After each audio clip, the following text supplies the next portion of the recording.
काय? तुम्ही आणि ताराचे वडील? पण हे ताराला माहित नाहीये आणि तू तिला सांगूही नकोस, नाहीतर तुझा जॉब जाईल. ऑफकोर्स सर, मी ते सांगणार नाही. बट सर, हा काय प्रकार आहे, तुम्ही मला सांगू शकता?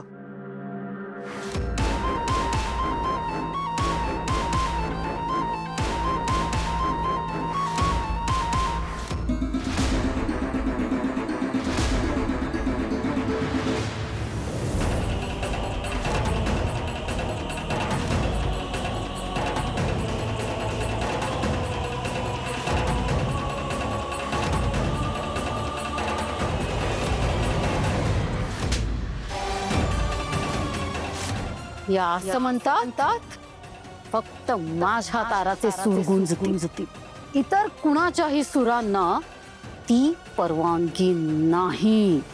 तुला काय वाटतं, तू सावलीपासून गाण्याची संधी हिसकावून घेतेस, पण तिच्यात असलेली कला ती कशी काय हिसकावशील? याद राख, तू तयार केलेलं जग एक ना एक दिवस नक्की कोसळणार. तारा सुद्धा तुझ्यापासून दूर जाणार, तसा आज मी जातो. भैरवीच्या इगोमुळे माझा संसार उद्ध्वस्त झाला.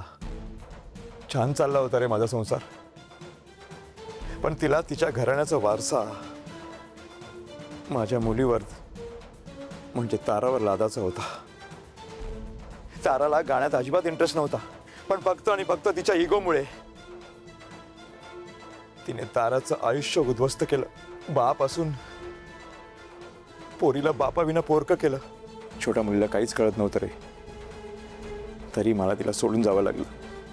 पण आता मी माझ्या गमावलेल्या मुलीला परत मिळवणारच, बाय हुक और बाय क्रूक. भेटू दे तारा. नाही सुतासारखी सरळ केली ना तिला, नावाची जयंती नाही बघ. मी लई शहाणपणा करायला लागली. तारा,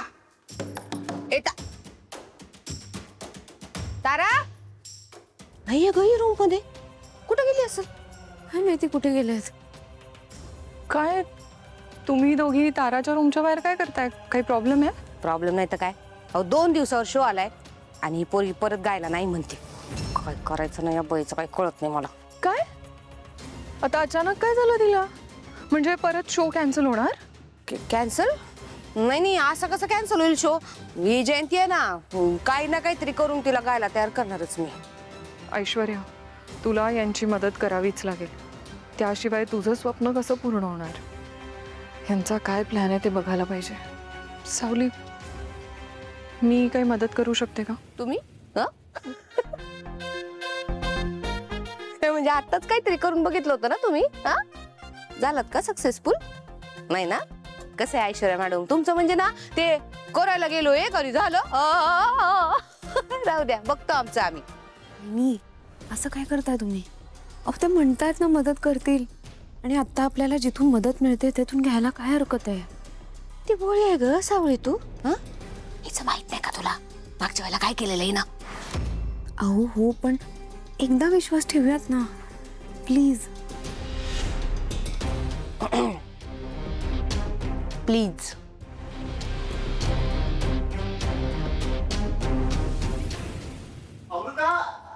आले.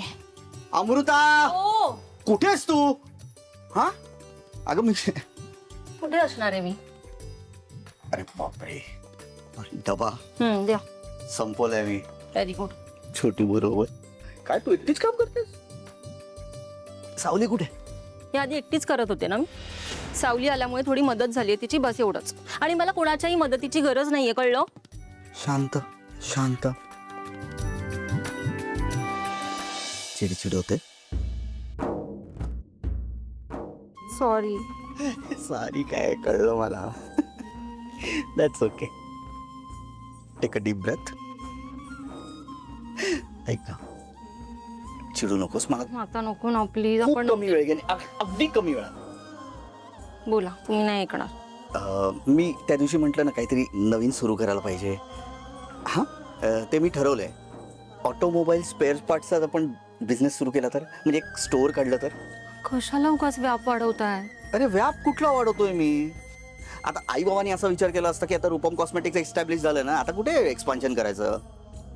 तर चाललं असतं का? नाही ना. अरे लार्जर पिक्चर बघ ना तू जरा. महत्वाचं म्हणजे आपल्या बाळासाठी.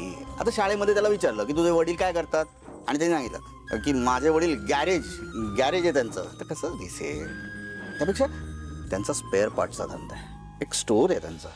कसं स्टेटस वाटतं ना त्याला. असं काही नसतं. आणि तुम्हीच म्हणता ना की कुठलंही काम हलकं नसतं. मग आता कुठलंही काम कमीपणाचं नसतं, हे बरोबरच आहे. पण समोरचा जो विचार करतो ना, त्याचं काय करायचं सांग. आपण शुद्ध मनाने बघतो प्रत्येक कामाकडे, पण प्रत्येक जण त्या कामाकडे त्याच दृष्टीने बघेल असं नसतं. मला असं वाटतं आपल्या होणाऱ्या बाळाला कशाचीच लाज वाटू नये म्हणून म्हण. नाही, पटतंय मला तुमचं म्हणणं. पण मला सांगा, दुकान काढण्यासाठी भांडवल कुठून आणाल? अरे सगळं बोलून आलोय मी. एक कोऑपरेटिव्ह बँक आहे, त्यांच्याकडे बोलायला गेलो. त्यांनी सांगितलं लोन देतो आम्ही तुम्हाला. लोन? अगं सुपारी द्यायला नाही सांगितलं, लोन द्यायला सांगितलं. हळू फेडू आपण ते. नाही, लोनची ना मला खूप भीती वाटते. लोन वगैरे कसली वाटायची? आपण फेडू ना, काही प्रॉब्लेम नाहीये. बरं ठीक आहे, पण जे काय कराल ते प्लीज नीट विचार करून करा. येस. हा काय ताराचा शो आहे ना, त्याला आपल्याला जायचंच आहे. हा? म्हणजे आई ना, मी नाही आलो तर काय प्रॉब्लेम, जायला लागेल ना. ताराचा शो आहे, सोहम असणार आहे, नवीन शर्ट बिर्ट घेऊया, मस्त जाऊया. ऐक ना, आपण एक नवीन गाडी घेऊया. गाडी? साडी म्हटलं मी, साडी, गाडी नाही. खोटं बोलू नका. काय? गाडी म्हणालात तुम्ही, उगाच अजिबात मी खोटं बोलतच नाही. मी साडीच म्हटले, तू गाडी ऐकलंस. नाही, पण साडी पण कशाला, उगाच खर्च नको. अरे होऊ दे ना खर्च. इतक्या दिवसानंतर आपण बाहेर झालोय तर जरा जाते ना स्टाईल मी. गाडी, साडी, नवीन. आता फ्रेश वा.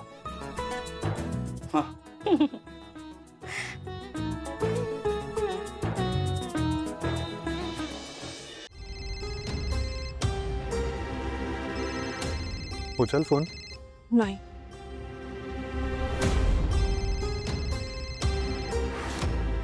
तू फोन कट कर. करतो. पण आपण असं किती वेळ बाहेर थांबणार आहोत? माहित नाही. डार्लिंग, कधी ना कधीतरी तुला सगळ्यांना फेस करावंच लागणार आहे. तेव्हा काय करणार आहेस तू? नाही माहित मला, पण कोण आता त्यांना फेस करेल, कोण त्यांच्या प्रश्नांची उत्तरं देत बसेल? आज जर प्रश्नांची उत्तरं नाही दिलीस तरी उद्या द्यावीच लागतील ना. तेव्हा काय करणार आहेस तू? ते नाही माहित मला, पण तिथे असं कोणीच नाहीये जे माझी बाजू समजून घेतील, जे मला ऐकून घेतील. त्यांच्यासाठी मम्माच योग्य आहे, ती योग्य आहे, तर मग मी चुकीची आहे. मग का फोन करता तुम्ही मला? का बोलायचं तुम्हाला माझ्याशी? नका बोलू. ऐक डार्लिंग, शांत हो. तू काय हायपर होतीयस एवढी? हे बघ, तुझं म्हणणं बरोबर आहे आणि मला ते पटतंय. कोणीही तुझं ऐकून नाही घेत. पण कदाचित कोणाला तुझी बाजूच माहीत नसेल म्हणून ते ऐकून घेत नसतील.